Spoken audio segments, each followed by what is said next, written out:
Contexto Público es una iniciativa que empezó hace algunos años, luego dejamos de hacerlo y este año lo hemos retomado y la propuesta de Contexto Público es un espacio de discusión, de reflexión y ojalá, insisto, de disenso, de crítica. Este año, como dije, hablaremos del problema de realidad y ficción y por lo menos hasta la primera mitad de julio del año quiero leerles la programación porque estamos realmente muy honrados y muy agradecidos. Creo que la programación es extraordinaria. Hoy empezará hablando uno de los, no solamente de nuestros conferencistas más especiales en este año, sino también uno de los que nos ha ayudado, o más bien se ha embarcado en esta locura de realidades ficticias, conversando con nosotros y diseñando, discutiendo locuras, algunas que podemos hacer y otras que no podemos hacer. Ha sido muy divertido, esencialmente este proyecto ha sido divertido, yo espero que sea divertido e interesante también para ustedes. El 27 de marzo la maestra Beatriz González, Verdades y Mentiras de la Iconografía de la Independencia, y Jorge Mario Múnera, el original imaginario, Mentiras y Verdades en la Fotografía, es decir, el diálogo entre el óleo y el Photoshop. 24 de abril, Juan Díaz de Corcuera, la interpretación musical históricamente informada. El 29 de mayo, Santiago Castro, filósofo de la universidad, profesor de la Universidad Javeriana y experto, como seguramente algunos saben, en Foucault, y va a hablar sobre autor, autoridad y autoritarismo. El 3 de julio, Eduardo Arias, seguramente algunos de ustedes lo conocen, columnista y además un experto en temas de fútbol. Entonces, pues creo que para lo único que podremos interlocutar, como dicen, con la gente durante ese mes va a ser sobre fútbol. Entonces lo vamos a invitar, o lo hemos invitado, y va a hablar sobre realidades y ficciones en el fútbol. Y Marta de Francisco, ingeniera de sonido muy reconocida internacionalmente, nos va a hablar sobre qué tan real es la grabación comercial de audio. Me he tomado todo este tiempo y les pido excusas, pero es más que otra cosa para invitarlos e invitarlas a que sigan viniendo, y sigan viniendo sobre todo para que al final de este año estén aún más confundidos sobre qué es real y qué no es real, qué es ficticio y qué es verdadero. Tengo el enorme gusto de presentar hoy a Ángel Becasino. Podría leer, pero estoy seguro que todos ustedes han leído la presentación de la hoja de vida, o una parte de la hoja de vida de Ángel. Muy difícil ponerlo en algún campo en particular, porque aparte de su trabajo como reportero, como periodista, como publicista, alguna vez pensé que Ángel podría también hablarnos sobre lo que es hacer música ficticia cuando uno tiene una banda dispersa. Ángel dirige una banda maravillosa y que es dispersa. Yo no sé si alguna vez se han reunido todos en un mismo sitio. Nunca, una vez. Okay. Uno está en Rusia, otro está en Estados Unidos, otro está en la India, Ángel está acá, creo que graban las pistas de manera independiente, en fin, esa es otra cosa, pero es para decirles el personaje que tenemos al frente. En su trabajo de publicidad se ha tenido que enfrentar varias veces también con la publicidad y la comunicación política. Entonces ha escrito también varios libros sobre el tema de lo que es el mercadeo en política. Un maravilloso libro sobre sobre los, no diría sobre los movimientos, sino sobre las personas que estuvieron o que están o estaban en movimientos guerrilleros, sus finales de los 80 tal vez, con, bueno, entrevistas desde Jacobo Arenas hasta Pizarro en profundidad. Y bueno, pues no va a leer la cantidad de premios que ha tenido, tal vez quisiera mencionar el León de Plata en el Festival de Venecia, y finalista en varias ocasiones en el Festival de Nueva York. Más que eso, porque además sé que no le gusta mucho pues que hable mucho de él, pero quiero agradecerle enormemente a Ángel, ahora sí públicamente, no solamente que nos acompañe hoy y que haga la charla inaugural de este barco que se suelta hoy amarras sobre realidades ficticias, y reitero la invitación a todos y todas para que se dejen confundir más. Muchas gracias, Ángel. Gracias. Buenas tardes.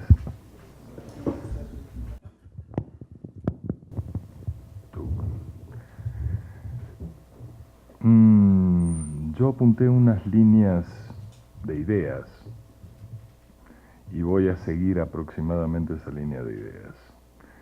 La primera es que la verdad a la que asociamos con la realidad, con lo real, y de lo cual Gaitán tempranamente dejó una frase a los 17 años que decía: la realidad es imaginación. Una frase a la que también llegaron otros en distintas épocas de sus vidas. Esa realidad que confundimos con la verdad o que volvemos sinónimo de la verdad es nada más que una lectura, una forma de mirar las cosas. Un punto de vista que puede construirse, que puede inducirse, que puede insertarse en el mundo de creencias de la gente y así volverlo real. Y hacer que la gente esté dispuesta a matarse por defender esa verdad. Y ahí entramos en un plano que es el de la creencia. Yo creo que la creencia es de los instrumentos más peligrosos que tenemos entre las manos. Es un instrumento al que se accede por cualquier lado y que una vez que uno lo instala puede producir conductas, puede producir imaginaciones, puede producir identificaciones profundas. Pero básicamente, cuando creemos en algo, lo volvemos verdadero para nosotros. Y si nos apasionamos con esa creencia, la llenamos de un campo de energía o la rodeamos de un campo de energía que la vuelve o que tiene la capacidad de volverla real para los demás, de volverla verdad para los demás. ¿Qué es lo que suele pasar cuando alguien, imbuido así de pasión desenfrenada, nos comunica algo, nos emociona y nos hace sentir que es verdad? Y acá voy a parar al campo de lo efímero que es eso cuando somos capaces de observarlo. El enemigo número uno de la creencia, de la verdad, de la realidad aceptada, es el observador, el tipo que observa neutral, sin apasionarse, sin meterse como desde ese camino del medio del budismo, sin pegarse a ninguna orilla, dejándose llevar por el flujo de las aguas, y que observando se da cuenta qué ocurre en eso que vemos como verdad. Yo siento que muchísimas de las cosas importantes de mi vida, tal vez el 80% por decir algo, o por hablar de la parte sumergida del iceberg, tiene que ver con mi infancia. En la infancia aprendí a creer y aprendí a desconfiar. En la adolescencia me cayó en las manos aquel librito rojo de Mao cuando decía que había que dudar de todo, ¿no es cierto? Después me di cuenta que era el camino del Zen, ¿no? Aquel de dudar y un día llegar al lugar donde estábamos al principio pero después de haber comprendido, llegar desde la comprensión. Eso que dicen los maestros Zen de que hay un momento en que los ríos vuelven a ser ríos y las montañas vuelven a ser montañas. Pero en ese mundo de la infancia hubo una película, y en esa película yo, como muchos chicos de mi edad, de ese momento, vimos a la mujer que nos teníamos que comer. ¿Pones eso? Y fue esta mujer de Fellini en 8:30.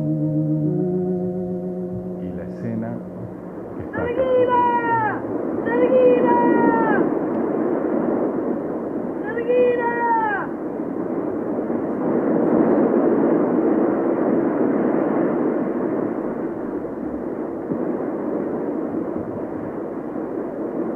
¡Narguila! ¡Maruba! ¡Maruba!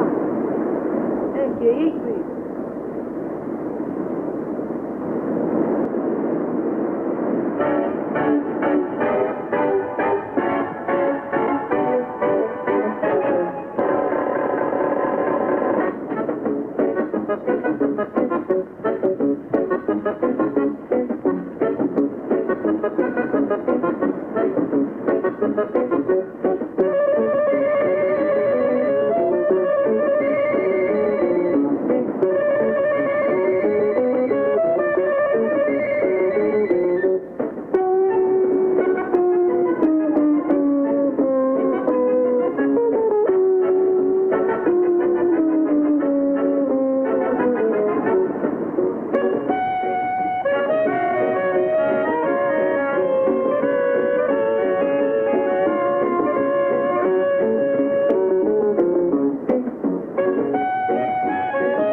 Cuando ocurrió eso, ocurrieron varias cosas. Una, que nos dimos cuenta que esa mujer estaba en el pueblo en que vivíamos. Había muchas mujeres que eran como esta, pero no las apreciábamos.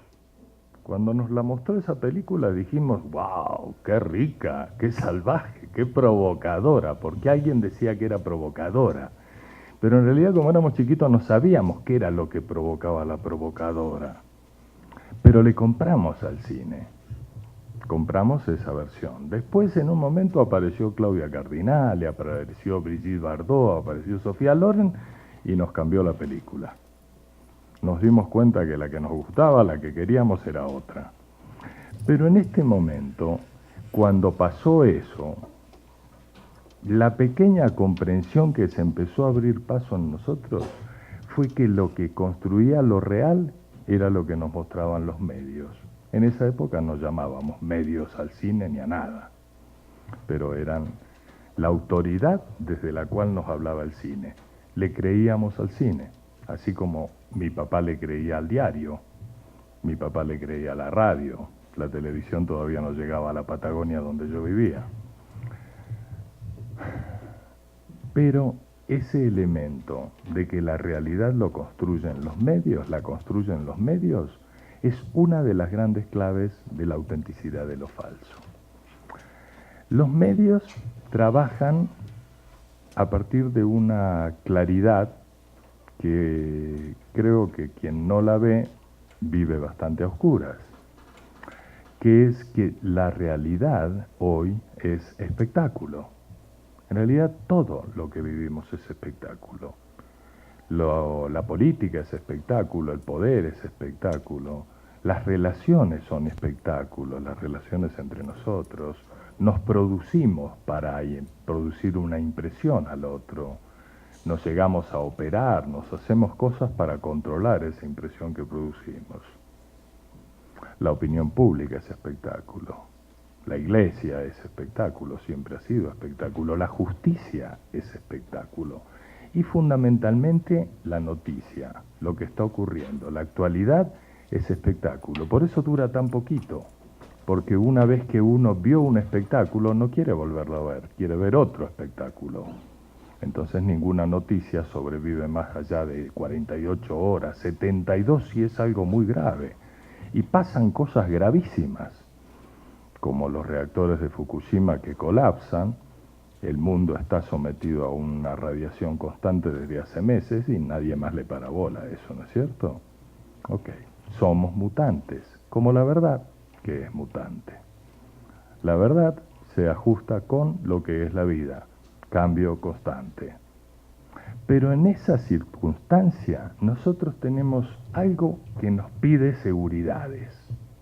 Nos pide saber cómo termina la película, nos pide la fantasía de que no nos va a pasar nada. Todos sabemos que nos vamos a morir, pero tiramos la pelota afuera, nos hacemos los bobos. Y queremos creer que existe la posibilidad de ser eternos, por decirlo de esa forma, de poder vivir en medio de seguridades. Sin embargo, lo efímero es la constante. Todo cambia, cambia, cambia, cambia. Pero vivimos pidiendo verdades. La justicia es una puesta en escena que nos da la fantasía de que pueden ocurrir verdades. Y nosotros queremos creerlo.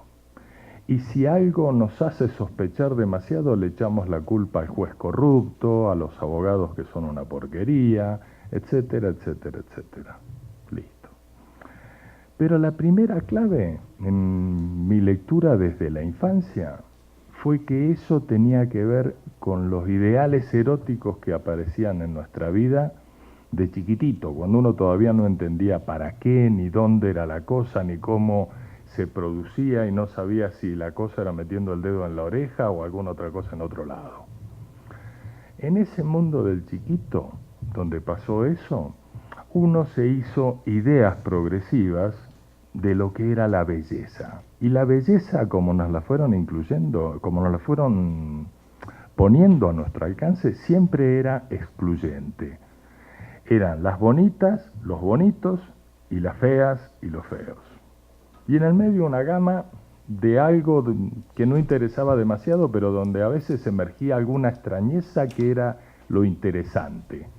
Ustedes vieron que hay gente que es feonga, pero que es interesante.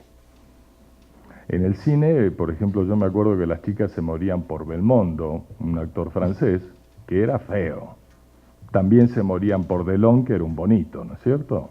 Entonces Delon era un papacito, pero el otro probablemente las excitaba más a las chicas, que era un feo con carácter, era un tipo interesante, era un carácter. Los gringos llaman carácter a ese tipo de personaje. Nosotros vimos eso y con el tiempo comprendimos que la belleza en nosotros la producían quienes la manipulaban. Y ahí viene un mensaje que es un falso mensaje publicitario, no es un mensaje publicitario real, atribuido a una marca de cosméticos y eso, que es este, y que muestra lo que se puede hacer desde el maquillaje real sobre un rostro hasta el maquillaje de Photoshop sobre una imagen.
esto que ocurre con los ideales que compramos,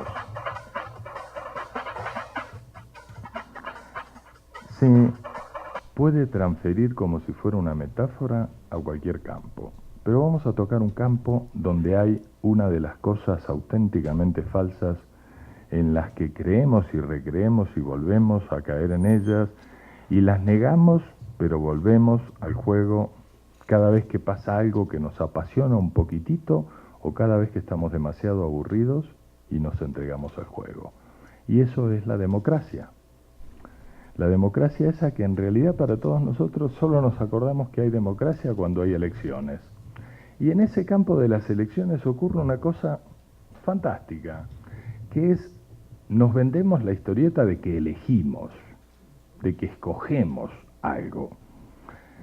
Y basta pensar en el poco tiempo de atención que tenemos para entregarle a la persona con la cual vivimos, a nuestros hijos, a nuestros padres, a nuestra familia, a lo que más queremos, a nuestro perro que ni lo sacamos a la esquina, etcétera.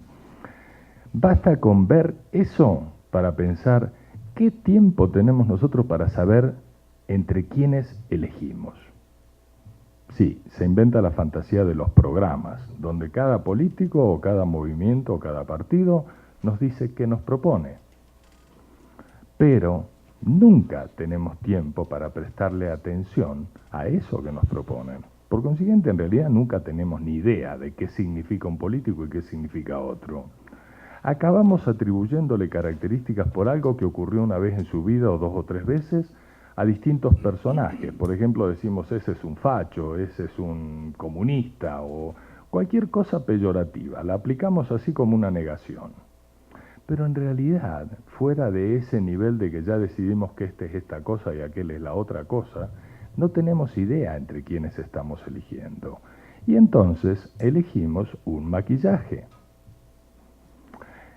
Elegimos una personalidad que nos inventó alguien y que nos hace sentir que eso es lo más importante que puede ocurrir. ¿Por qué? Porque la primera y fundamental, salimos de nuestra casa reventados temprano a trabajar, terminamos el día reventados y lo único que queremos es que nos den alguna estupidez cariñosa para que no nos jodan demasiado y nos podamos dormir tranquilos.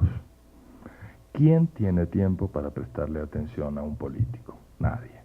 Lo más fácil es negar a todos los políticos. Luego soportamos las bestialidades de todos los políticos que elegimos nosotros mismos. Pero es una larga historia que muestra la imposibilidad de que exista verdad en ese campo que llamamos la democracia. Es clarito.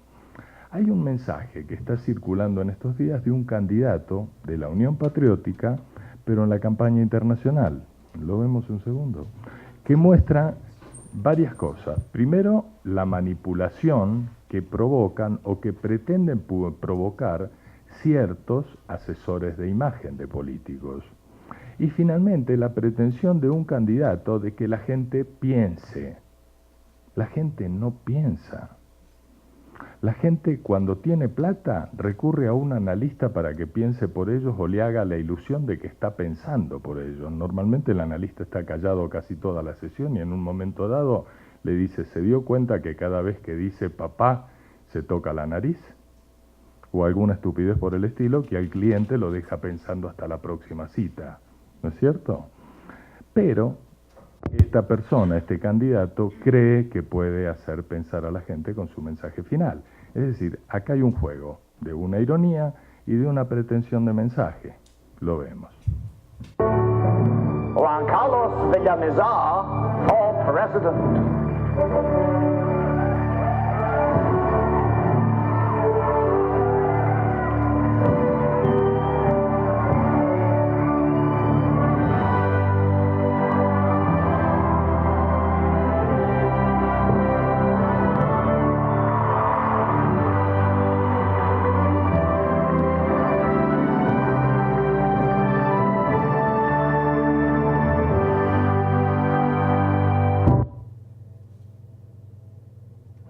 Juan Carlos, ¿qué ha parecido? ¿Qué es esto? Vídeo promoción y campaña. ¿Qué decirte, ah? Ese es mi video Claro, campaña. fíjate, está lo clásico para ganar, besar niños. Candidato debe besar niños siempre. La gente del pueblo cerca de ti. No, hay muchas cosas, no me veo con la corbata. Yo no uso corbata, mira. Claro, lo que importa es el mensaje que das en campaña, Juan Carlos. Sí, pero aquí parezco como el mismo político de toda la vida. Es esto lo que vende. Tienes que vender una imagen sólida. No puedes andar campaña electoral en jeans. No importa idea, importa imagen. Debes vender fuerza, debes vender decisión. Corbata refleja fuerza, poder, energía. Macho alfa. El simbolismo, the concept, it's the idea. Friends, Romans, countrymen, lend me your ear. Sí, pero... Esto es todo mentira, pero pueblo cree. Esto quiero yo para ti. Estos son actores, ¿no? Sí, claro. Sí, nadie conoce a candidato. No puedo. Pero si está la gente en la calle, la gente migrada como yo. No lo veo yo claro, que tengamos tantos actores y tantas corbatas y tantas cosas. Deja ser a mí, en esto yo soy una gran profesional. Pues nosotros tenemos que mostrar a la gente real y corriente. Ah, no, creo que te Estos no equivocas. son Creo que te las equivocas. personas migradas a las que nosotros queremos representar. I think you make a mistake. La gente parece feliz, pero tiene muchos problemas y nosotros tenemos que ir a resolverlos y tenemos que presentarles propuestas. Esta campaña te va a catapultar. Pero yo no quiero que me catapulte, sino que muestre lo que soy, y esto no soy yo. Estamos cansados, estamos aburridos de esto, tenemos que cambiarlo. ¿Cómo podría hacerte entender que te equivocas, Juan Carlos? Mira, ahora sí estás bien para nuestra campaña. Ese eres tú. No puedo hacer campaña contigo. No puedes ganar campaña, Juan Carlos, diciendo la verdad. No entiendes nada. Yo me voy. Búscate otro publicista. Nosotros no somos apariencias. Somos lo que ves.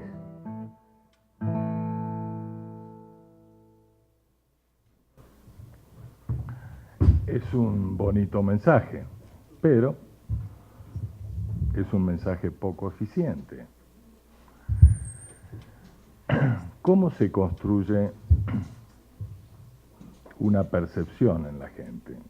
Y cómo esa percepción se vuelve una realidad.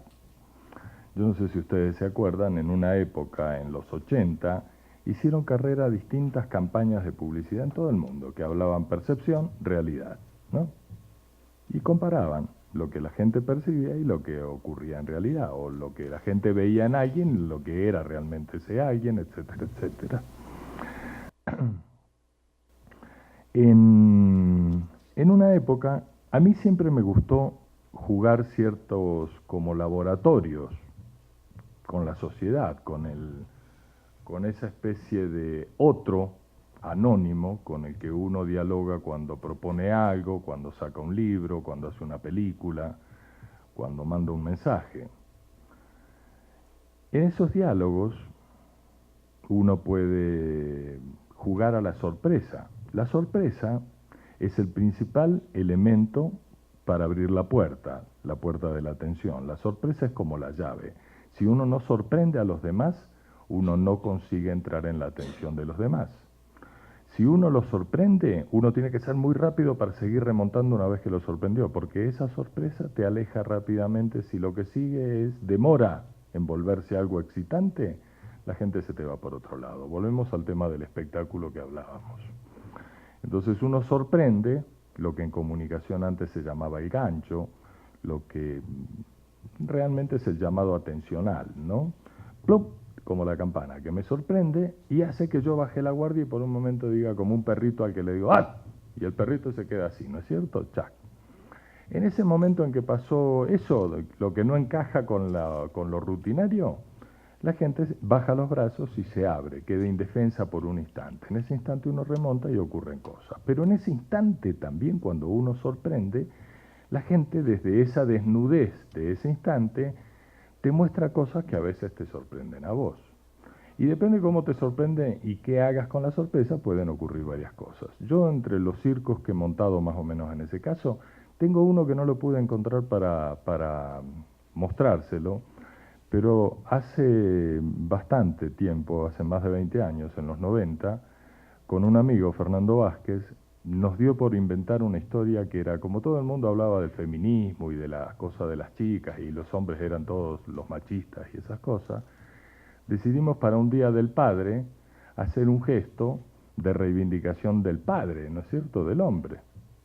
Y como el ánimo era juguetón, no solemne, no trascendental y esas cosas, lo que inventamos fue una revista que se publicó, que fue un número único, que se llamaba El Ojo del Pene. Y era un homenaje a los padres, ¿no es cierto?, a los procreadores. Y pegado a esa revista, o esa revista en nombre de qué salía, salía en nombre del Penes Club de Bogotá. O sea, inventamos una ficción que era que había un club de penes en Bogotá. Y pegado a eso, inventamos que íbamos a tener próximamente seminarios sobre higiene del pene, sobre una serie de cosas que tenían que ver con el pene. Y como había un teléfono, un fax o algo por el estilo en esa época, empezaron a caernos mensajes de gente que quería llegar al seminario sobre higiene del pene, ¿no es cierto? Bueno, entonces, es fácil montar una ficción y que la gente te la crea. Pero la mayor sorpresa fue, yo tenía un programa en la Radiodifusora Nacional, en lo que ahora es Radiónica, que iba los lunes de 9 a 10 de la noche. Y ese programa se llamaba Imagina Sí, y era entrevistar a gente, y en vez de entrevistarla sobre lo que habían hecho, sobre lo que estaban haciendo y esas cosas, era entrevistarlas especulativamente. Imagina si en vez de ser el chef del restaurante Pepito, fueras el tipo que lava los platos. Plum, plum, plum. ¿Qué te pasaría con las obras que deja la gente? En fin, uno se metía en el campo del entrevistado, pero empezaba a entrevistarlo a veces desde el absurdo, a veces desde hipótesis más interesantes, a veces de la posibilidad de hacia dónde conducían las cosas que estaba haciendo o podrían conducir, etcétera, etcétera. Como el ejercicio a veces era cansón, no todo el mundo es rápido para imaginar cosas y esas historias, a veces gente que se comprometía a venir al programa se me borraba y me tocaba salir al aire sin entrevistado. Entonces lo que hacía era, empezaba a botar corriente y abría la línea de teléfono para que la gente llamara y se pegara el cuento. Y una de esas noches yo propuse imaginar que cuando uno mordía una patita de pollo frito, se le aparecía la Virgen, se daba cuenta que donde había mordido estaba la imagen de la Virgen. Ustedes vieron que la gente ve imágenes de Virgen en una mancha de humedad en la pared, en un buñuelo. Hay muchas vírgenes que han aparecido así en cosas. Entonces yo tiré esa onda y la gente que empezó a llamarme me empezó a preguntar dónde había ocurrido. Entonces yo primero empecé a tratar de aclarar que no había ocurrido, que era una especulación, que lo que estaba planteando era qué hacía uno si se le aparecía a la Virgen en la pata que uno estaba mordiendo. Esa especie de canibalismo que empezaba a ocurrir, ¿no es cierto? Pero la gente con lo que se enganchaba era con que eso había ocurrido. Es decir, me cambiaban el discurso mío y me lo volvían real, me lo volvían verdad, había ocurrido. Querían creer que había ocurrido. Y yo dije, ¡zas! Quieren creer en esta historia. Y entonces decidí seguir jugando con la historia. Entonces la historia, acto seguido, es una larga historia, pero una vez dirigí el espacio por un día y medio. Una vez. O sea, un día y la mitad del otro. En la mitad del otro se armó un lío y renuncié. Pero quedé con buenas amistades y demás en el espacio. Ustedes se acuerdan del espacio que hace unos pocos meses o un par de meses dejó de aparecer. El espacio era el segundo diario de circulación por lectura que había en el país. Creo que era el tercero en circulación real, en compra de ejemplares. Pero cada ejemplar tenía entre 5 y 7 lectores pegados. Unos por el crucigrama, otros por la mujer en pelotas que traía, otros por los crímenes que traía, etcétera, etcétera. Ustedes se acuerdan que eso era Sangre y Chicas Desnudas.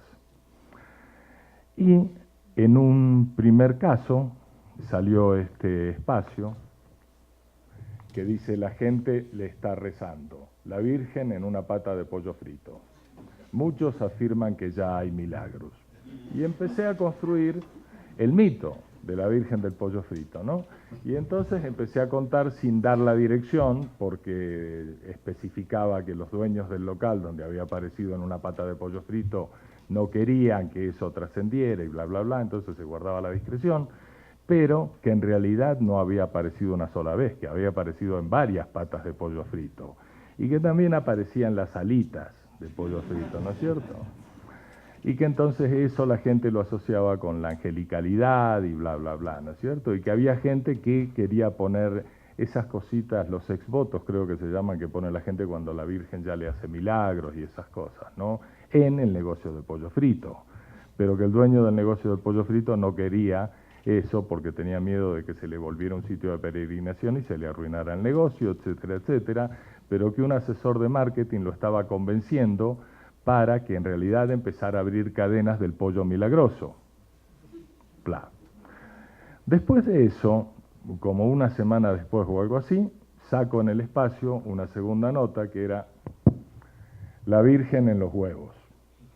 Y que lo que habla es que esa telita que tienen los huevos que sirven para sacar pollitos, ¿no es cierto?, la telita, a veces traía la imagen de la Virgen del Pollo Frito. El ilustrador la puso en la cáscara, pero la nota habla de eso, que habían empezado a encontrar la imagen en los huevos y demás.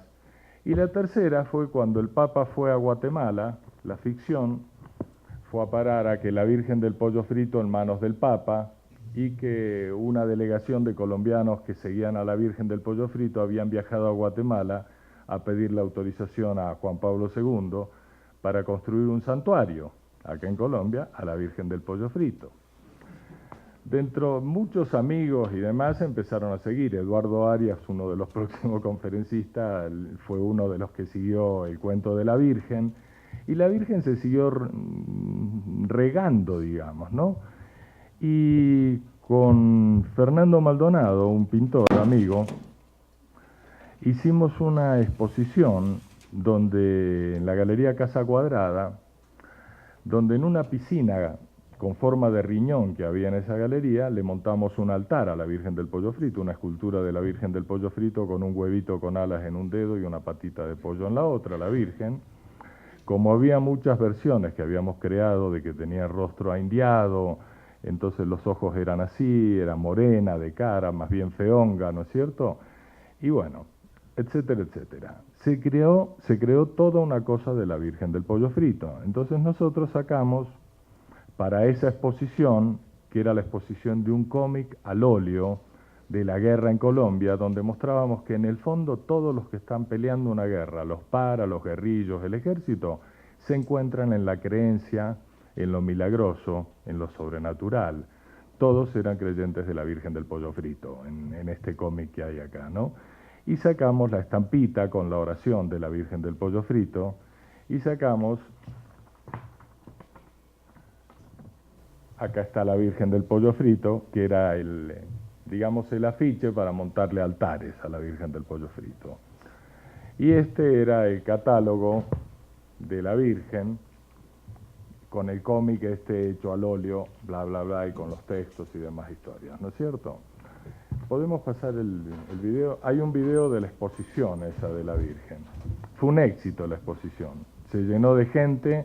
Lo que se daba, digamos, en la inauguración era aguardiente y presas de pollo frito, por supuesto, ¿no es cierto? Entonces todo el mundo mordía y se quedaba mirando la presa, ¿no?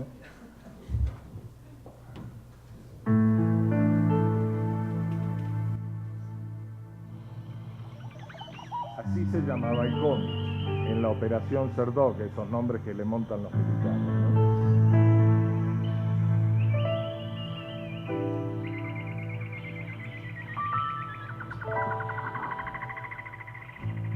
La Virgen del Pollo Frito es un trabajo de reflexión sobre las creencias populares, sobre por qué cree la gente, por qué la gente de pronto se engancha a una imagen que se le aparece en una mancha de humedad en la pared, ese tipo de historias. Entonces nosotros lo que hicimos fue sembrar, por decirlo así, la posibilidad de que existiera una virgen que se apareciera en una patita de pollo frita. Es decir, como si fuera que La Virgen siempre está en la carne del pollo, pero cuando uno la fríe, como cuando uno revela una fotografía, se aparece la imagen. Entonces yo planteé esa posibilidad en un programa de radio que tenía en la Radiodifusora Nacional y que había líneas de teléfono abiertas con la gente. Y la gente empezó a llamar y la pista que te mostraba la gente era que estaba dispuesto a creer. A partir de ahí, con un equipo de periodistas del espacio, trabajamos más en esto. La historia de la Virgen del Pollo Frito se difundió, apareció gente que decía que se le apareció una virgen en la telita que tienen los huevos adentro. Entonces ya pasó a ser la Virgen del Pollo y de los huevos, ¿no? Y digamos que siguió haciendo carrera y se implantó entre mucha gente.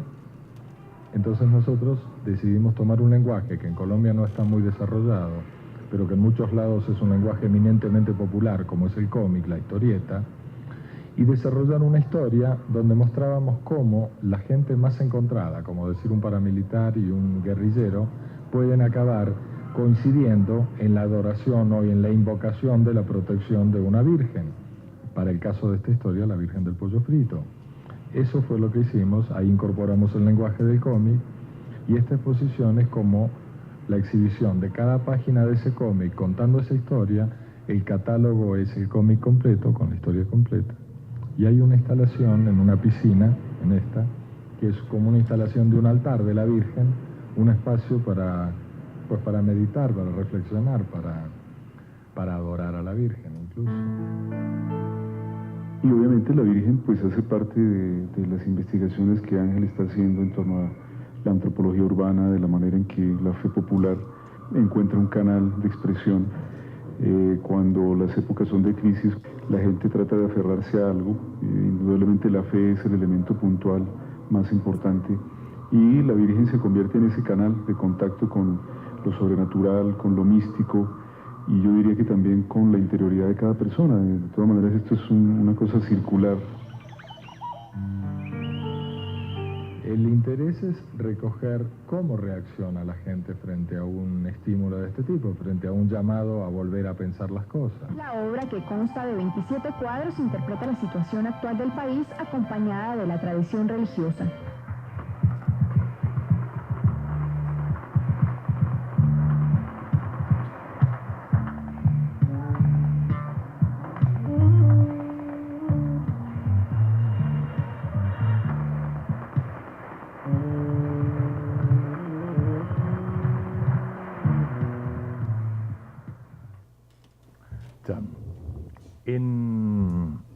En estos días, pasando a otro tema de montaje, de volver real algo, en estos días una candidatura por la Alianza Verde conecta con un episodio del pasado, del año 88, cuando se abrió la posibilidad de la elección popular de alcaldes. En esa primera elección, que la ganó Pastrana en Bogotá, en realidad no estaba reglamentado eso, y habría muchísimas posibilidades de hacer cosas dentro de esa elección. Con un amigo, con Mario Quintero, una noche se nos... Perdón, no, yo no soy. Una noche con Mario me cuenta: ¿te pillaste cómo es el juego este de la elección popular? Y yo le digo, no me lo pillé. Entonces me cuenta que no hay reglas, que no hay necesidad de recoger firmas para inscribir candidatos ni nada. Entonces me dice, ¿por qué no inscribimos algún candidato? Ya, alcalde de Bogotá, ¿no es cierto? Y entonces pensamos y nos acordamos de un amigo nuestro que era filósofo de la Nacional, Martín Ardila, y dijimos, ¡pum!, localicemos a Martín y la montamos. Pero en nombre de que la montamos, y en esa historia pensamos, ok, vamos a proponer darle un sacudón a la realidad de esta ciudad, sacudir a la política de esta ciudad, sacudir la vida de la gente, y dijimos, ¿quién sacude la vida de todos? Un movimiento sísmico. Los movimientos son políticos, son movimientos, ¿no? Y si nosotros tenemos el movimiento sísmico y la sede que iba a ser el taller de escultura de él, es el epicentro sísmico, todo empieza a encajar, ¿no? Y así que es el símbolo del movimiento sísmico, de un movimiento oscilatorio, una serpiente, ¿no es cierto? Entonces nuestro símbolo era una serpiente sobre una bandera rosado-suacha, y así seguimos construyendo la propuesta, e hicimos un programa muy bonito que se llamaba Higiene Mental Colectiva, y que extrañamente, exóticamente, cuando Mockus apareció en escena, había muchas cosas que decía Mockus que encajaban con lo que nosotros habíamos dicho en el 88, en esa otra época. No creo que haya conexión.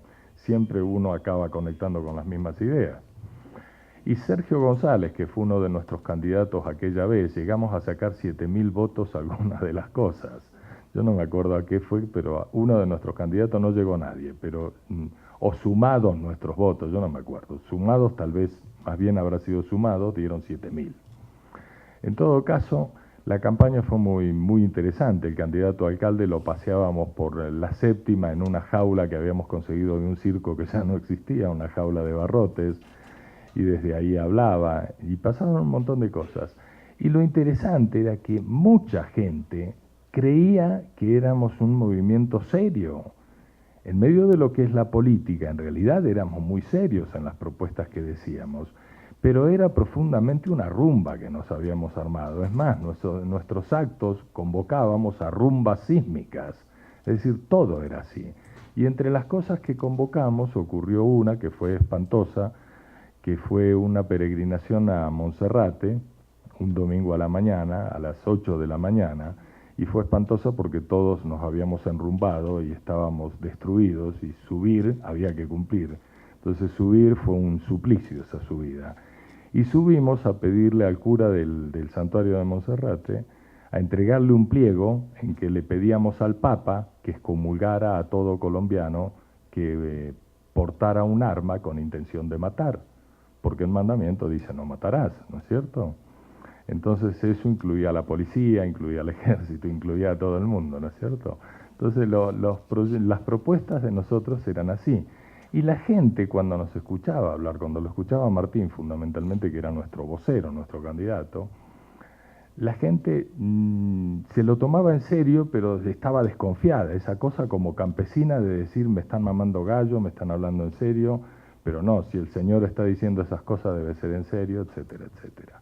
Todo esto regresa a que lo que le da realidad a las cosas, a las opiniones, a las propuestas, al presidente de la República, al señor Papa, mi compatriota, etcétera, etcétera, es que creemos en ellos. Y que lo que hace auténtico, lo posible o lo falso, es nuestra creencia. El poder de volver auténtico algo lo tenemos nosotros. Cuando nosotros somos indiferentes ante ese poder, cuando nosotros ignoramos que tenemos ese poder, lo delegamos, lo soltamos y lo ponemos al alcance de cualquiera. Y a veces, como en realidad la mayoría de las cosas son como corrientazos de energía, eso que cedimos, ese espacio que dejamos, acaba ocupado por monstruos que nos arruinan la vida, ¿no es cierto? Eso suele pasar. Es decir, todo esto que en realidad en muchos momentos de lo que hemos hablado, de lo que he hablado este rato, suena como algo gracioso, como algo de humor, como algo simpático, o el sinónimo que quieran poner en juego, es algo bastante serio porque tiene la capacidad de afectarnos nuestra tranquilidad, nuestra vida. Esa es la historia. Preguntas.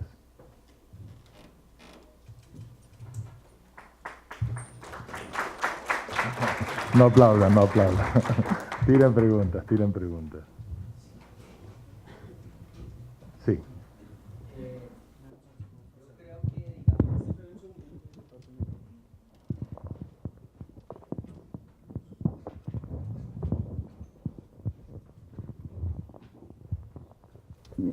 Pues a mí me parece que así como hay la Virgen del pollo frito, es una, digamos, para mí yo creo que es una estructura de una sociedad, al igual que otras estructuras como la del cigarrillo, como la del licor, como la del deporte, donde cualquier aficionado dice, es que yo por mi equipo me hago matar. Entonces mire hasta dónde llega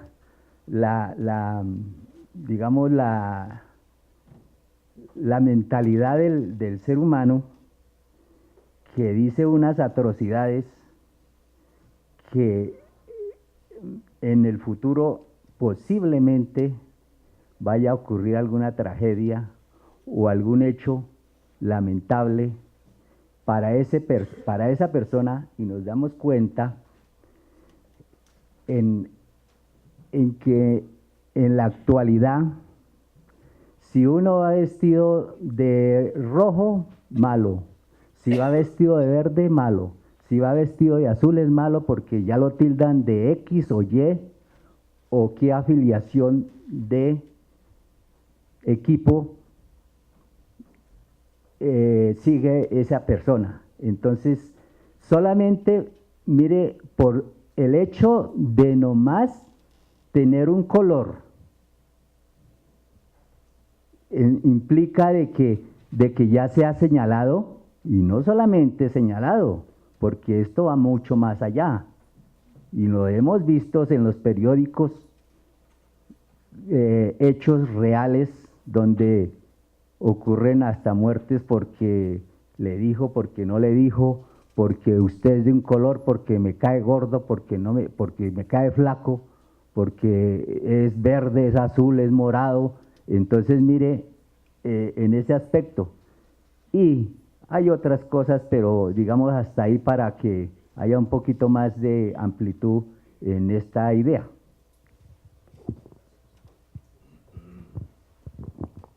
¿Alguien más quiere intervenir mientras que... Ah, ok. Sí, pero hay otra cosa en el comentario que haces, y que tiene que ver con la banalización de muchas cosas, ¿no? Incluso de los sentimientos o de las pasiones, ¿no? Que en alguna época de la historia las pasiones fueron algo serio, ¿no? Si yo pensé que ibas a ir por otro lado cuando empezaste a hablar y derivaste en el fútbol, pensé que ibas a ir en liberales y godos, ¿no? Y si uno mira, hoy los liberales son el Santa Fe, los godos son el Millonarios, y la gente se sigue matando por dos colores. Es decir, se apropian de un color y lo impregnan de un montón de significados que pueden conducir a bestialidades terribles, ¿no es cierto? Cuando la gente se mata en las tribunas del estadio, y eso es de una imbecilidad sublime, por decir algo exaltado, ¿no es cierto? Pero bueno, terrible, ¿no?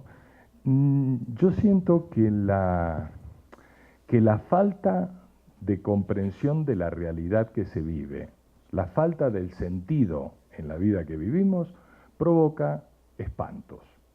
Y entre esos espantos está el espanto del matarse por un color, del matarse por una idea que aparentemente es más interesante que un color, pero quién sabe, o del hacer otra cosa que es terrible, que normalmente no la pensamos, y es, si ustedes miran lo que está pasando en el mundo, que hay una concentración pero terrible de la riqueza en poquitas manos, y cada año la concentran más poquitas personas, mientras más miles de millones de personas galguean, arañan la olla, ¿no es cierto?, rascan el fondo y sobreviven como pueden, porque en el mundo hay un número limitado de riqueza, por decirlo así.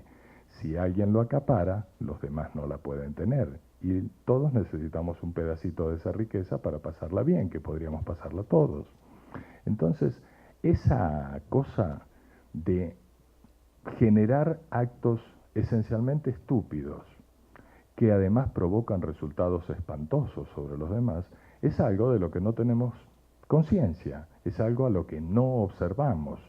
Normalmente muchísima gente que pasa de quincena en quincena arañando para llegar a la siguiente quincena, ve la lista de Fortune de los más millonarios y se embeleza, ¿no es cierto?, como las señoras que miran la revista Hola, donde aparecen las princesas, los príncipes y demás, se embelezan con mundos que no pueden vivir, pero en que en realidad soñarían con vivir. Y eso va produciendo desgracia tras desgracia tras desgracia. Es decir, en todo esto, en lo que estamos reflexionando, hay un contenido de fondo, que es la estupidez en la que vivimos por falta de pensar, ¿no? Yo creo que el estímulo de fondo de este ciclo, de este año, es una invitación a pensar en las cosas, es una invitación a desconfiar de aquello en lo que creemos, de aquello sobre lo que estamos convencidos, y pensar que puede haber otra forma de mirar las cosas y que esa otra forma realmente enriquecería nuestras vidas, ¿no? Chao. Puede pasar, es que no nos alcanza el micrófono. Sí, no, así puedo hacerlo, pero lo que pasa es que es para que lo puedan grabar, para que pueda quedar grabado. Ah, ok, o sea, pasa, pues, si no, no alcanza, y si no habla al micrófono, no queda registrado.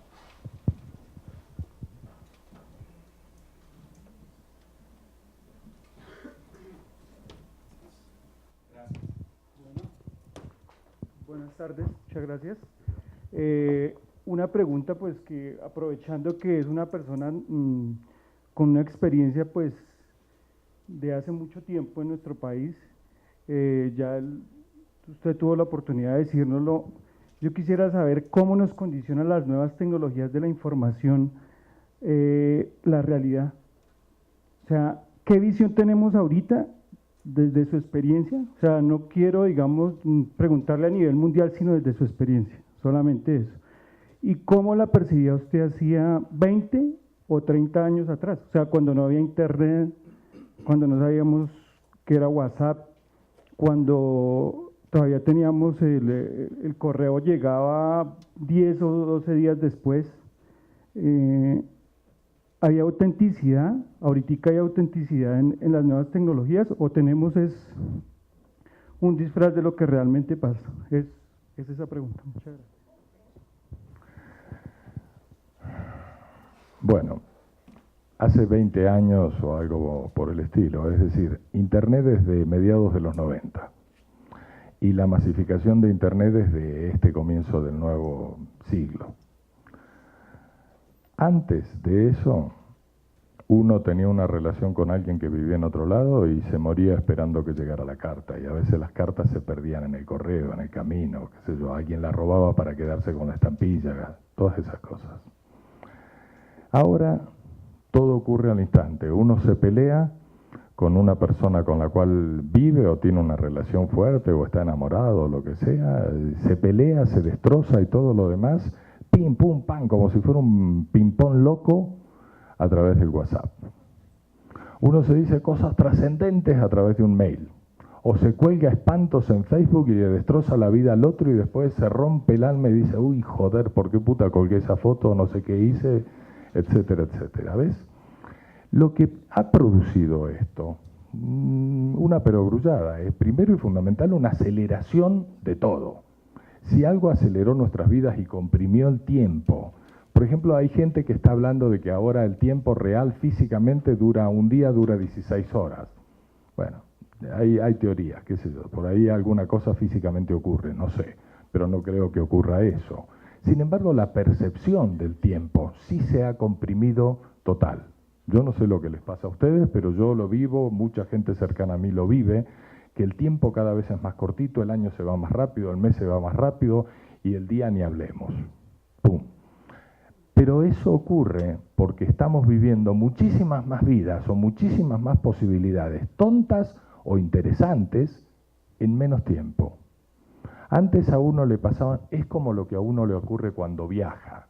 Cuando uno viaja a otro lugar, cuando uno confronta con una realidad que no es la cotidiana, que no es el paisaje ese que lo corremos de memoria, cuando pasa eso, nos parece que 2 días que estamos en otro lugar fueran como si ya lleváramos una semana. Porque están pasando muchísimas cosas al tiempo.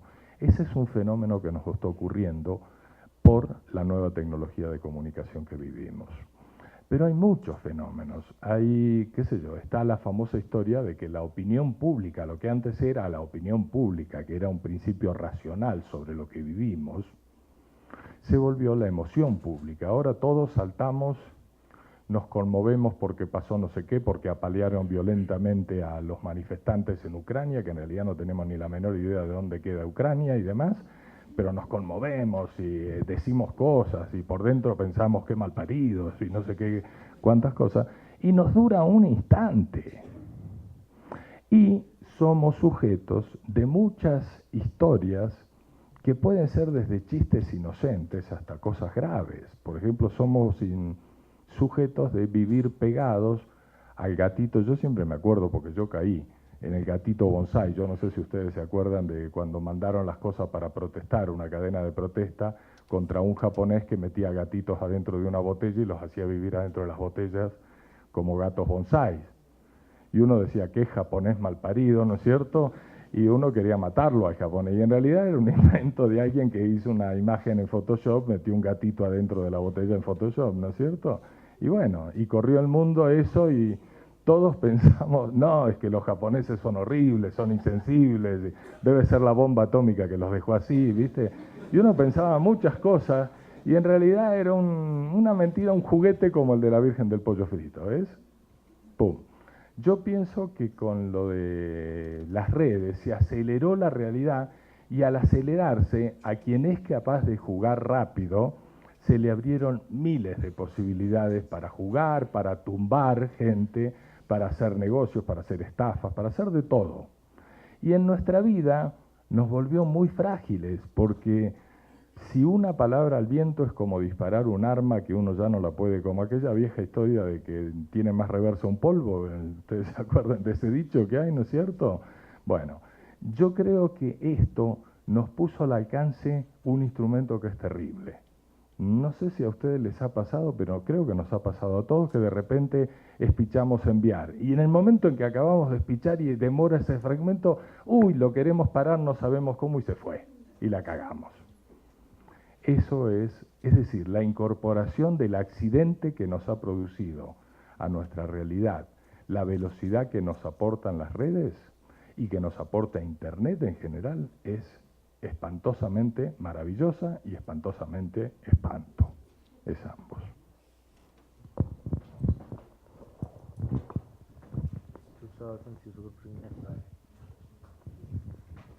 A ver,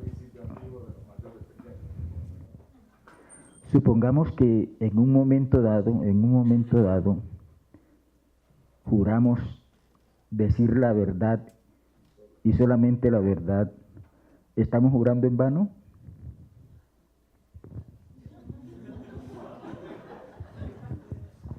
Sí, en general se asume como una...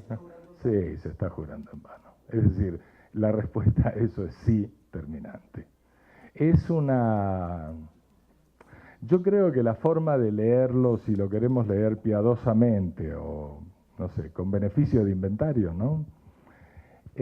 Tiene buenas intenciones, pero en realidad es una puesta en escena para gente que cree que significa algo. Es un ritual, es un ritual. El ritual tiene un efecto, los rituales tienen importancia, pero el ritual de juro, bla, bla, bla, bla, bla, bla, lo único que tiene es la posibilidad de castigo si uno no puede controlar la mentira que está en juego debajo de lo que puede llegar a decir, ¿no?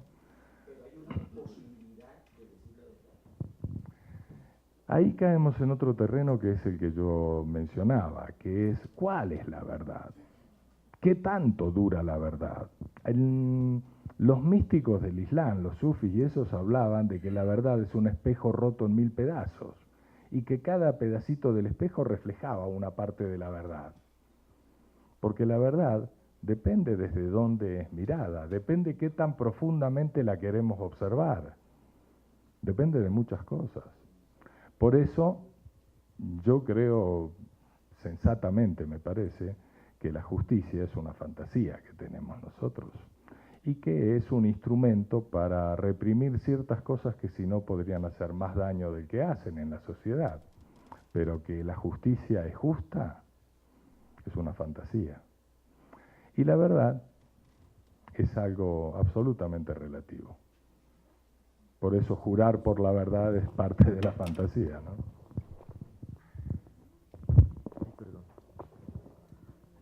Yo respondería a tu pregunta que si fuera así, la verdad sería una esencia. Y si la verdad fuera una esencia, sería como suprahumana y supramundana. En ese sentido, la verdad sería metafísica, sería como la de la Biblia. Y hablando de la relación entre realidad y verdad, A mí me inquieta el hecho que a través del derecho las personas piensen que hay una representación. Por eso, en este momento tan álgido donde todo el mundo piensa, donde todo el mundo está, bueno, y a través de los medios también se manifiesta eso, que hay una gran posibilidad de que estos grupos marginales, estos grupos políticos marginales puedan ingresar a través de la participación política, pues es a través del derecho. El derecho como mediación, ¿sí? Es recurrir a la Constitución, que es un artificio, ¿sí? Y usarlo como único filtro para poder conseguir la participación política. Entonces ahí uno podría hacerse una pregunta como, ¿la representación es un artificio? ¿Hasta dónde llega el artificio para poder generar participación política? Pero se cree en eso, ¿sí? Lo que tú decías, relación entre verdad y credibilidad, ok. Pero mi inquietud va dirigida hacia la realidad. Entonces me inquieta, y claro, y tú lo manifestaste, la performatividad que se genera alrededor de la práctica política genera credibilidad y es un vínculo con la realidad, ¿no? Como el acto que ustedes hicieron del hombre enjaulado y tal, o los actos que hacen actualmente en cualquier recinto. También podría uno decir como estos personajes en los cuales las personas creen que son construidos a través de los documentales, como el documental de Luis Ospina de Un tigre de papel, ¿sí? Pedro Manrique Figueroa, ¿sí? Y que se puede creer alrededor de eso, a partir de ese marco de verdad que se manifiesta en el documental, ¿sí? Y así puede citarse cualquier tipo de experiencia como la de Orwell con la radio, tal. Entonces, mi cuestión va, la verdad, con relación a lo que tú decías, ¿la verdad es una esencia que está ahí expuesta?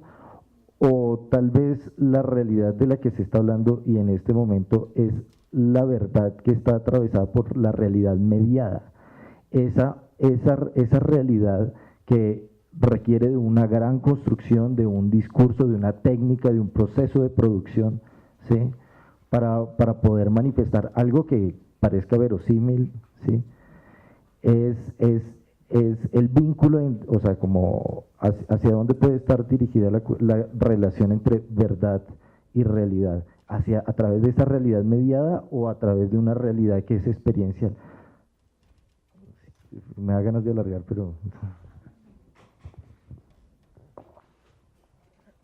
La realidad y su relación con lo que nosotros percibimos es algo en lo cual nosotros queremos creer y por eso le damos cuerpo, por eso la volvemos casi algo tangible y estamos dispuestos a matarnos por eso y demás historieta. El mundo que vivimos, el mundo social, el mundo de comunidad, es un mundo de simulacros. Todos vivimos construyendo fantasías de nosotros mismos, vistiéndonos como creemos que nos deberían ver, o buscando producir un efecto en los demás y demás. Yo creo que la verdad es una fantasía que necesitamos. Porque tal vez si no pensáramos que existe la posibilidad de la verdad, estaríamos perdidos. Nos sentiríamos perdidos, sentiríamos que no hay de qué agarrarse y nos suicidaríamos masivamente o alguna porquería por el estilo. Me parece interesante el suicidio individual, me parece una bestialidad el suicidio colectivo que suele haber a veces, ¿no? Pero, tratando de recuperar todo lo que vos dijiste, creo que estamos en un terreno, ¿viste? Como cuando uno pisa arenas movedizas. Creo que estamos en un terreno de creo. Hay una cosa que yo la mencionaba acá que es divina, que es un poema de Oliverio Girondo, un poeta argentino de los años 30 más o menos. Oliverio Girondo tiene un poema que es La canción de la rana, lo llama, y el poema empieza diciendo: creo que creo en lo que creo que no creo, y creo que no creo en lo que creo que creo. En esa construcción genial de Oliverio, ahí está la historia de la verdad, la historia de la realidad. No sabemos. Esto es como como los ovnis, como cualquier cosa de esas. Son sospechas que tenemos, pero además, cuando vos te instalás en la conciencia del universo, la cual la dejamos relegada eternamente, nunca pensamos en que vivimos en medio de un universo de miles de millones de estrellas, probablemente habitables y posiblemente habitadas por seres que andás a ver cómo son, tal vez parecidos a nosotros, tal vez no, etcétera, etcétera. Y tejemos toda esa fantasía que supuestamente la superamos hace cientos de años, pero que sigue presente en nosotros, de que somos los únicos seres, que somos el ombligo del universo, etcétera, etcétera. Creo que tomar la conciencia, a mí me suele pasar, Yo una vez leí un poema, andaba en un drama de esos de amor espantoso, y leí un poema, no, un texto de Dylan Thomas que decía: ¿a qué sufrir si en una semana todo estará olvidado? Y yo dije, mierda, es verdad, en 4 o 5 días ni me voy a acordar de esto que me está pasando ahora. Entonces, ¿por qué me estoy dando tan duro con esto? Me alivió mucho, mejor que un Dolex, mejor que cualquier cosa de esa. Y a mí me parece que tomar conciencia del universo es bajarle a la pretensión de que exista verdad, de que las cosas significan cosas muy trascendentes, etcétera, etcétera. Es asumir la realidad, ahí sí verdadera, de lo que somos. Y somos una posibilidad maravillosa, qué sé yo, me parece que somos magníficos, ¿viste? Me parece que estemos acá botándole corriente a un tema, o que nos revolquemos en una cama, o cualquier historia, o en el piso, es algo maravilloso. Me parece que somos una gracia del universo que nos dio la posibilidad de vivir experiencias fascinantes. Pero pretender que eso pueda acotarse en un cuadradito y decir solo la verdad es esto, o decir solo Dios establece qué es lo que debo hacer con mi vida, o cualquier cosa, respetando lo que cada uno quiera pensar o sentir. Me parece que es una pretensión limitante, y me parece que es perderse la gran fiesta que es la conciencia de lo que somos como universo, o como partecita del universo, o la posibilidad de que cada uno de nosotros, incluidas las hormigas, los perritos, los gatitos, etcétera, seamos un reflejo del principio de la vida, etcétera, etcétera. Pienso eso, ¿ves? Es decir, no me la tomo a la tremenda el tema de la verdad, ni la realidad, ni nada, ni de la muerte. Creo que son experiencias.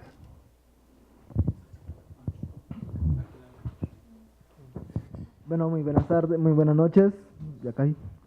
Pues yo quería hacer énfasis en 2 cosas. En la primera, en la estupidez humana, más que todo aquí en Colombia, y la segunda, en encerrar la verdad unida a la estupidez humana. Yo pienso que lo que comentaba el señor de matarse por un equipo pensando, uno se encierra en la verdad de decir, solo mi equipo es el que va a ganar, y si no están de acuerdo, pues los mato. Esa es como una estupidez de encerrarse en una verdad absoluta, que si yo solo tengo la verdad y alguien me lo quiere denegar, pues lo mato. Es lo que se está pasando aquí en Colombia, que si no están de acuerdo conmigo, con un arma, un cuchillo, lo que sea, lo mato. Porque nosotros los colombianos sí sabemos, es 1000 maneras de matar a una persona con 1000 objetos, así sea lo menos punzante que pueda haber. Pero esto no es de ahora, esto ya viene de un proceso de violencia que vivimos por esta maldita pensamiento que nosotros tenemos de encerrarnos en una verdad. ¿Cuál es este antecedente histórico? La guerra entre conservadores y liberales. Mucha gente se encerraba en la verdad que es mi partido, es mi político el que tiene que ganar porque es el que tiene las mejores ideas. Se encerraba en esa verdad, se encerraba en la realidad que solo él tenía que ganar. ¿Y qué pasó con esto? De encerrarnos en una verdad solamente, hubo lo que hubo, esas masacres, ese baño de sangre que hubo desde el año 30, que es donde se empezó, aunque ya venía de mucho antes, del año 30 hasta el año 60, que también fue que nos dijeron que no me acuerdo muy bien lo que pasó en el 60, pero que se iba a acabar la guerra entre conservadores, que esa era la verdad, que con eso ya se iba a acabar, cuya cosa nunca va a pasar. O sea, lo que quiero llegar es que no, por la estupidez humana de querer encerrarnos en una verdad, Colombia personalmente ha sufrido mucho baño de sangre y lo seguirá haciendo si esto no se arregla, si nosotros los colombianos no aprendemos a aceptar otra verdad, otra realidad de otras gentes. Es lo que quería decir. Yo creo también que hay dos cosas. La pretensión de verdad es el parapeto, ¿viste? Detrás del que se esconde la gran inseguridad que tenemos en nuestra verdad. Como en el fondo tenemos cierto tipo de conciencia de que lo que defendemos tanto en una de esas no es, ¿viste? Entonces la mejor forma de volverlo es como los que hacen proselitismo, ¿viste? Los que andan buscando que cada vez seamos más, algunas sectas, ese tipo de historia.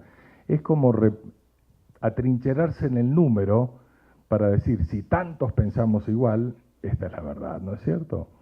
Pero es frágil, la idea esa es frágil, y lo que produce realmente es espanto, es decir, qué sé yo, es terrible, sí. Buenas tardes. Mi pregunta va generada hacia el punto que tú enunciaste de el observador neutral. O sea, bueno, si todos estamos en una construcción de realidades ficticias, ¿cómo alguien puede generar una posición de observación neutral? Pues, bueno, sí, es buena. Uno puede abstraerse, es difícil, pero uno puede. Abstraerse quiere decir abstraerse de tomar partido, abstraerse de juzgar, fundamentalmente de juzgar, de decir, esto es un espanto, por ejemplo, yo acabo de juzgar. Uno juzga todo el tiempo, uno establece etiqueta, le pone, define, esto es bello, esto es feo, esto es un espanto, esto es maravilloso, etc. Cuando uno se pone serio, por decirlo de alguna forma, uno en realidad tiene la opción de tomar distancia. Tomar distancia es como enfriar la pasión, en salirse del campo emocional, salirse también de la racionalidad extrema, ¿no es cierto? No pretender tener la verdad, no pretender encontrar la verdad, no pretender nada. Y en ese momento, visto desde la moral convencional, ¿no es cierto? Desde cualquier moral convencional suena espantoso, pero en ese momento uno puede comprender que el asesino en realidad es más interesante o es más amoroso que el asesinado. Y podés darte cuenta que la forma en que le clavó las puñaladas fue con cariño, o podés ver otras cosas, ¿ves? Porque tomaste distancia. A eso lo llamo, tal vez no es afortunada la palabra neutral, pero lo que quiero decir es observar con distancia, observar sin la pretensión de juzgar, sin la pretensión de llegar a conclusiones y fundamentalmente sin tomar partido, que está en el fondo de esas pretensiones. Yo tuve una amistad tardía con un abogado que murió hace 2 o 3 meses, que era un abogado francés que fue el abogado del Chacal, de un montón de gente. Él decía que en realidad todo lo que ocurre en los tribunales es literatura.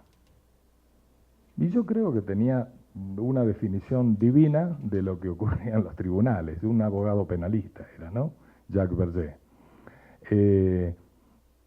Me parece que siempre está en juego, si uno tiene la capacidad de ponerse desde una distancia a observar lo que ocurre. Primero, es mucho más justo, sin pretender ser justo. Segundo, tiene una lectura del mundo, del universo, de la realidad, de la sociedad de los humanos y de nuestras relaciones, mucho más fresca, mucho más amorosa incluso, ¿ves? Creo que sería bueno si pudiéramos hacer ejercicios de alejarnos de lo que vivimos, de lo que pensamos y de todas esas cosas. Eso.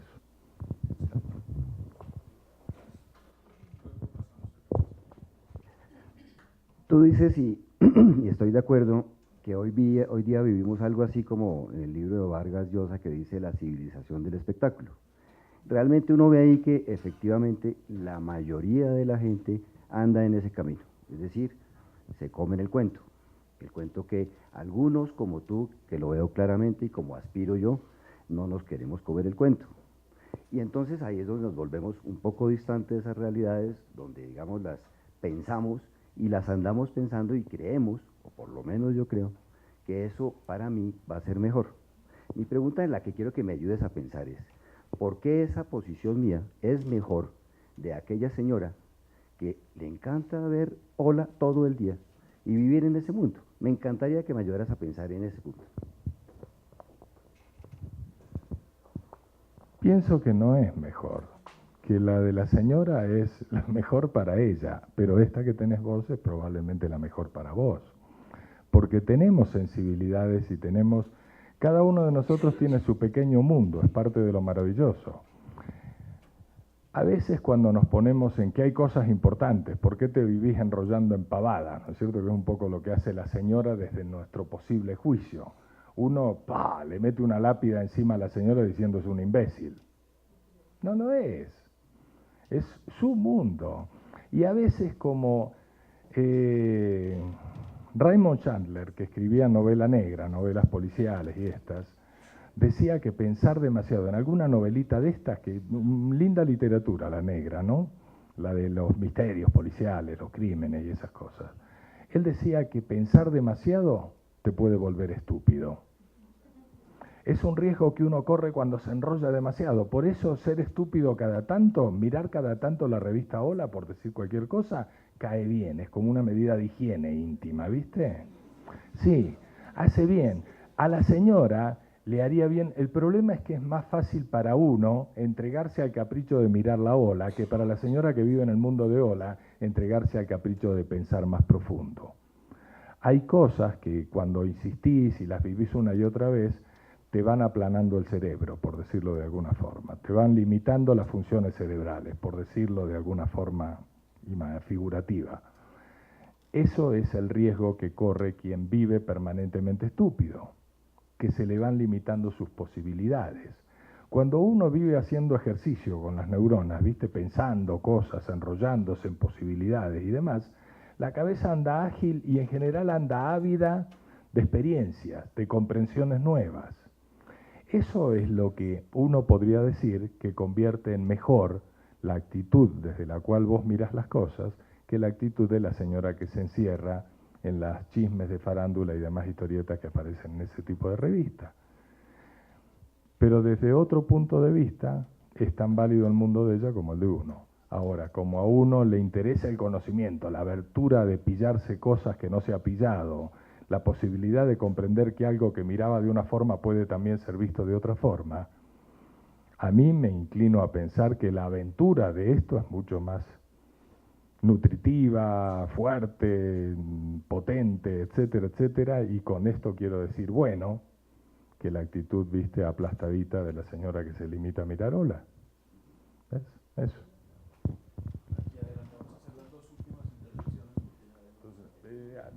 Casi no ha intervenido el género femenino, que le dicen allá.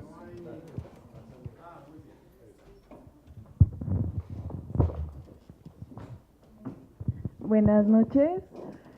Pues es que me acabé de acordar y hace mucho había visto una película con tinte budista y pues me acordé de una frase que dijeron ahí. Entonces quería saber su interpretación y el papel de la mentira, pues de acuerdo a esa frase. Y era que habían 3 cosas que no se pueden ocultar: el sol, la luna y la verdad. Entonces, pues quería saber cómo usted veía el juego o cómo entraba ahí a intervenir la mentira. No sé. Yo pienso que en la traducción de eso, tal vez la verdad equivalía a lo evidente, porque si alguien duda de la pretensión de la verdad, tienden a ser los pensadores, místicos, filósofos orientales. Yo creo que la mamá del pensamiento oriental está muy marcado por el taoísmo, y que Confucio, por ejemplo, y otras ramas del budismo, digamos, el budismo es más cercano a esto, pero creo que lo han seguido y le han puesto un orden, lo han tratado de aterrizar para la vida cotidiana de nosotros. Pero en el taoísmo se abre el espacio de la duda permanente y del no involucrarse. Por eso hay una frase muy hermosa en uno de los textos de Lao Tzu que dice que el hombre que está en lo correcto es capaz de atravesar entre 2 ejércitos trabados en la más feroz batalla sin que ningún arma lo toque. Porque sos como invisible, sos como si no tuvieras cuerpo, ¿no es cierto? En el momento en que uno le come cuento a la idea de verdad, uno se corporiza, uno pierde esa posibilidad de estar distante, de estar más allá del bien y el mal, como se suele decir, ¿no es cierto? Entonces, tiendo a pensar que esa frase se refería a la evidencia. ¿Por qué? Porque cuando algo es evidente, por ejemplo, para nuestra percepción estas sillas son rojas, es evidente. Entonces uno no puede tapar que son rojas para nuestra percepción. Para nuestra percepción el Señor es un hombre, pum, plaf, no lo puedo tapar, ¿ves? Es la evidencia. A veces uno puede traducir verdad cuando en realidad me están hablando de lo evidente, ¿no es cierto? Eso. Por ahí me estoy equivocando, lo cual es muy chévere. A mí me parece que de lo más maravilloso que tenemos a nuestro alcance es la posibilidad de ser siempre conscientes de que por ahí nos estamos equivocando. Es decir, dejar en nuestras certezas el resquicio de la duda. ¿Quién? ¿Quién era acá el joven? Todo lo que dijiste hasta ahora, por supuesto, estoy en la misma línea que tú. Pero creo que es un discurso de adultos. Y la pregunta que te haría, aunque creo que tengo la respuesta, es toda esta reflexión sobre aprendemos a dudar, ¿cómo lo hacemos para niños que empiezan a vivir? ¿Y en qué medida los podemos orientar? Sabiendo que todos tenemos una necesidad de pensar, no podemos evitar de pensar. Y que los niños hay que, no sé, ya me equivoqué, no hay que. Pero podemos pensar lo que es la formación de un niño a partir de esta duda permanente que implica un presaber para dudar. Y esto, las cosas se nos complican un poco. Buenísimo. Yo te cuento mi experiencia. Y mi experiencia tiene que ver con mis dudas de si lo que pretendo o podría pretender que es lo bueno o que es lo que debo transmitirle a un niño, es lo que realmente debería transmitir al niño. Y me ha pasado en muchísimos casos que un niño me dice cosas que ¡plaf!, me abre la cabeza. El niño, desde su cabeza más fresca, si querés llamarlo, desde lo que fuera. Plum. Nunca he sentido que yo soy dueño de una verdad que le puedo inculcar a un niño. Nunca. Entonces no he tratado. Se me arman pedos. Yo tengo 2 hijos, vos sabés.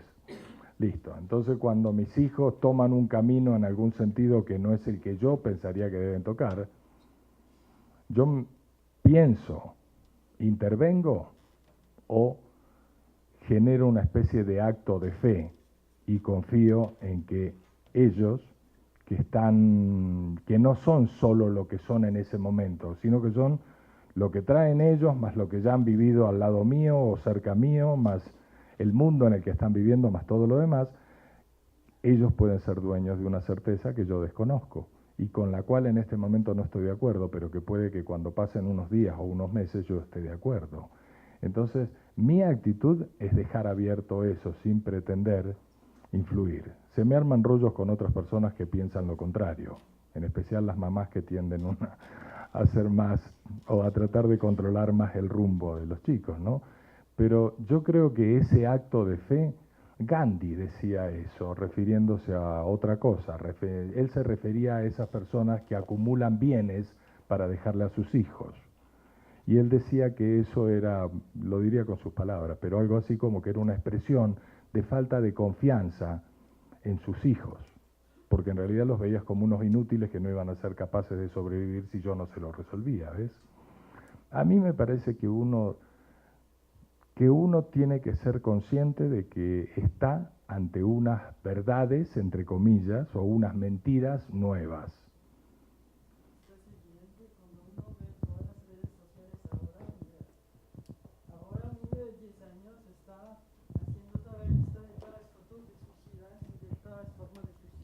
Aparte de esto, ¿cómo va a aprender a 10 años a dudar?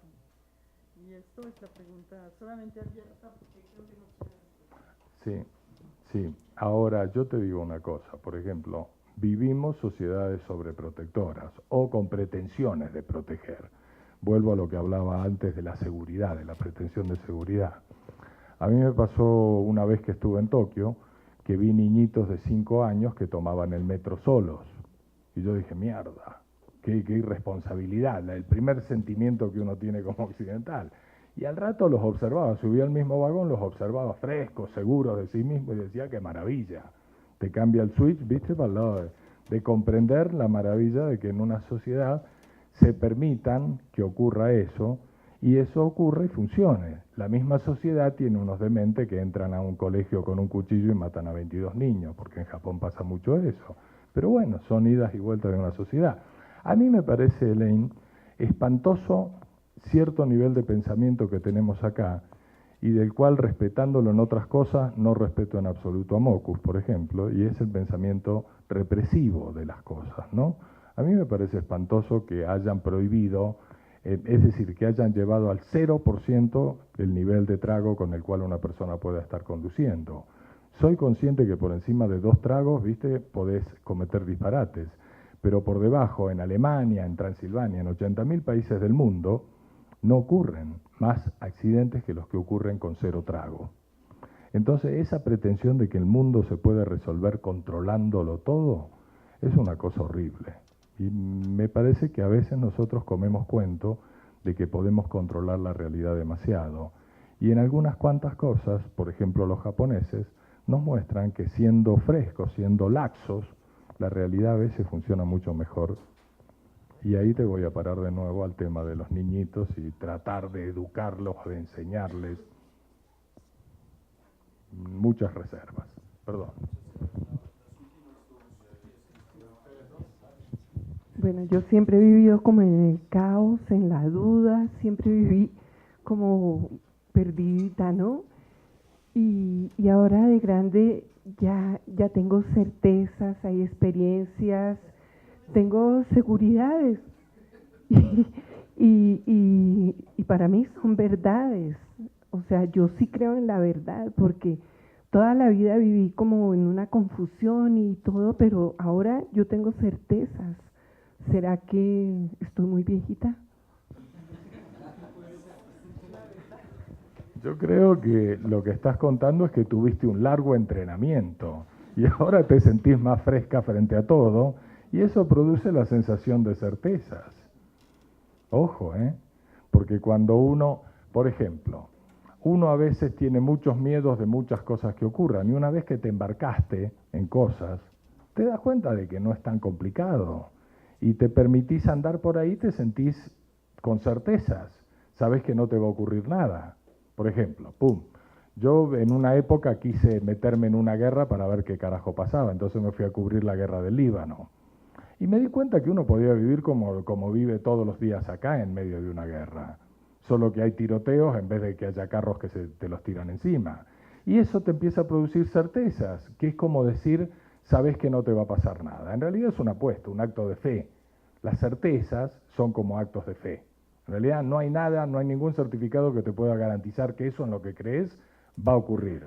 Y sin embargo uno sabe, ojo, que si desde cierta energía haces ciertas cosas, las cosas funcionan. ¿Ves? Cuento una historia.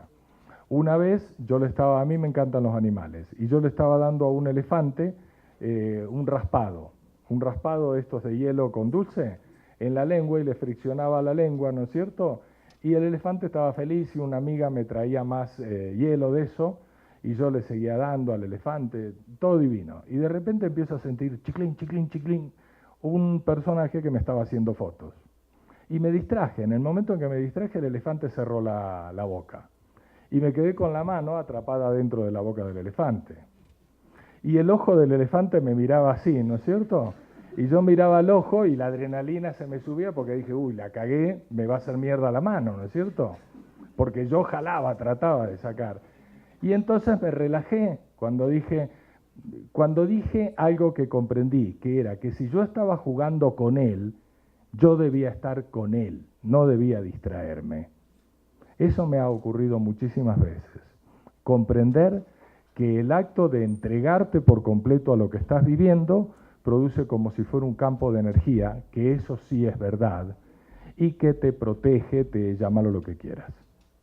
Es decir, que lo que te quiero decir, el haber transitado tantos caos te habilita para estar en forma y que el caos deje de ser caos. Y en ese momento se produce en tu percepción la sensación de seguridades a la que acabas llamando verdades, certezas, etc. Yo lo interpreto de esa forma. ¿Qué pasó con el elefante? ¿Sacó la mano? Me soltó. O sea, cuando me relajé, no sé qué me preguntó, pero cuando me relajé, ¡pum!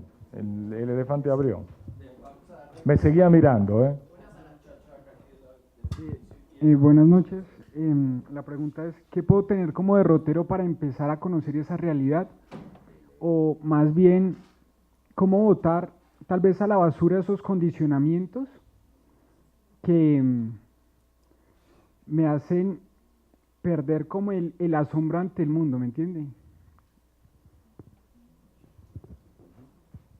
Flaco, pienso que lo único que te puede servir para eso es estar profundamente atento, estar profundamente despierto en lo que estás viviendo. Uno pierde la conciencia de lo que está viviendo todo el tiempo. Uno pasa a vivir cosas de memoria, come de memoria, se come con otra persona de memoria, etcétera, etcétera, todo de memoria. Como uno sabe, me gusta esto, bla, bla, bla, lo hago, ¿viste? Pero sin estar presente. El estar presente es algo que ocurre cuando uno está atento. Cuando estás atento, probablemente algunos de todos ustedes han fumado vareta alguna vez, ¿no es cierto? La primera vez que uno fuma, uno se sorprende y se ríe mucho porque encuentra maravillas en cosas que no las veías. Uno ve una hormiguita y se copa con la hormiguita y se divierte como un enano con lo que hace en la hormiguita, ¿ves? ¿Por qué? Porque te ayudó, te dio un empujoncito eso que te metiste para estar presente. Te puso en otro nivel de percepción, aumentó tu sensibilidad y te volvió consciente de un montón de cosas. ¿Ves? Eso uno lo tiene que vivir sin necesidad de trabarse ni nada. Eso es el ideal. Y cuando uno vive tratando de empujarse, cuesta un huevo, ¿eh? Seamos sinceros, ¿viste? No es tan fácil. Es más fácil decirlo, haberse dado cuenta de que funciona así, pero practicarlo cuesta. Pero cuando uno lo practica, cada vez empieza a ser más fácil mantenerse en ese estado. Aún manteniéndose en ese estado, después de la práctica y demás, estarás en ese estado unos pequeños minutos por cada día. O sea que es una cosa dura. Pero si uno lo va practicando, uno va siendo consciente de eso y te vas dando cuenta de dónde están las claves. Eso. Quiero invitarlas y cerrar con dos cosas que escuché y que me vienen a la cabeza solamente de frases que han aparecido, que me han venido a la cabeza. Uno es una frase que nos inspiró cuando empezamos a hacer realidades ficticias, y es uno de los últimos escritos de Nietzsche. Y en uno de sus últimos escritos dice, no, a los positivistas que dicen que hay hechos, no hay hechos, hay representaciones. Y lo otro que estaba pensando cuando, creo que de hecho usted mismo estaba hablando sobre el tema de y varios hicieron el comentario acerca de cuando uno tiene una verdad y está convencido de esa verdad a través del color, del partido, etcétera, etcétera, es capaz de matar. Yo quiero me escribí acá y dije, una persona escéptica no mata por orden de nadie más. Y yo creo que de eso se trata este ejercicio. Yo creo que si somos profundamente escépticos, tenemos la posibilidad de no agredir físicamente a alguien más. Y de no caer en falsos positivos. Exacto. Y me parece que otra cosa que nos inspiraba, y con esto cierro, y lo voy a decir creo que varias veces, porque tal vez fue lo que nos hizo pensar en las líneas bla, es que Bertrand Russell, el filósofo y matemático, decía que la cultura haría ya su papel social si le sirviera a la gente para leer los periódicos con escepticismo. Yo creo que lo que hemos escuchado hoy, y creo que lo que vamos a estar escuchando, es lo que nos permite que cada vez que abramos un periódico sepamos que esa representación nunca es desinteresada y siempre es intencionada. No necesariamente malintencionada, pero siempre es intencionada. Y me parece que lo que decías, Ángel, al final, de estar atento es cuando uno lee esa noticia, cuando uno ve esa noticia, es estar atento a, como alguien decía, tal vez usted, qué es lo que hay detrás. La verdad está mediada, o eso que se llama verdad mediada. Espero que se hayan interesado y no solamente divertido, sino por este problema. He puesto la programación, la próxima será el 27, la maestra Beatriz González, 27 de marzo, con el gran fotógrafo Jorge Mario Múnera para hablar sobre óleo. Vamos a hablar sobre, va a hablar sobre falsificación de pinturas en el siglo XIX, la maestra Beatriz González, y sobre lo que sucede con el Photoshop cuando uno hace como lo que mostró Ángel de la belleza construida. Muchas gracias a todos y todas por venir.